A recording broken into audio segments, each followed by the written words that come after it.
Yaaqoobiin godhate, Yihudaa Taamaariin godhate, Faaris Ezoraamin godhate, Araamiin Abnaadaabiin godhate, Naasaan Salamooniin godhate, Isseey Daawitiin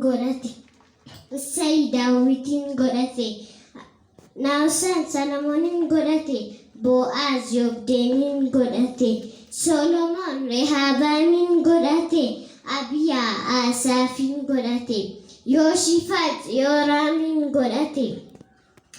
Biyya Baabiloonitti erga booji'amanii booda Salaati'eel Zarubaabeliin godhate, Abiyuudeen Eliyaaqaamiin godhate, Azoor Zaadoqiin godhate, Eliyaazaar Maataaniin godhate, Yaaqoob Yoosefiin godhate, Hafuuraan Yesus Kiristoostu dhalate, garbummaa cubbuu jalaa nu baafate. Hafuuraan Yesus Kiristoostu dhalate, garbummaa cubbuu jalaa nu baafate, garbummaa cubbuu jalaa nu baafate.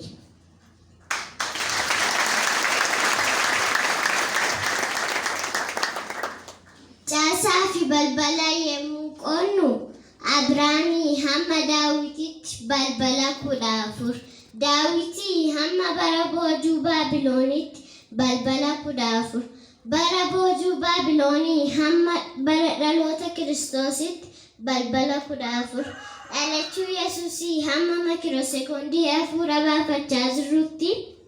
Seenaa kana sirriitti beekaatii, kan kana booddee Yesuustu beekaatii.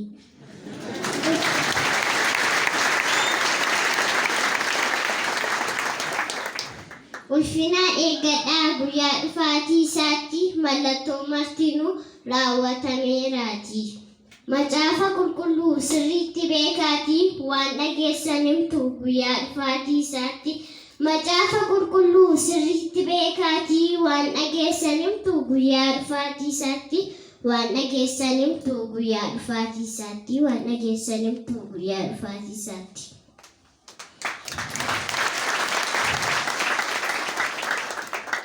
Yoo wangeela beekne seexana mo'annaa, deebii tokkittiidhaan ofirraa qolannaa. Fakkeenya fudhadhaa Maatiyos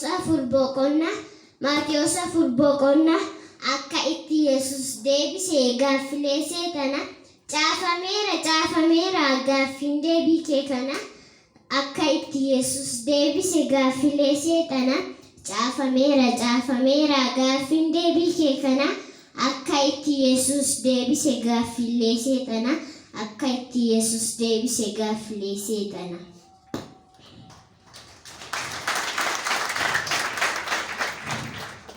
Beekumsi wangeelaa sammuu namaa bana, kan lafarraa kanas isumatu bana.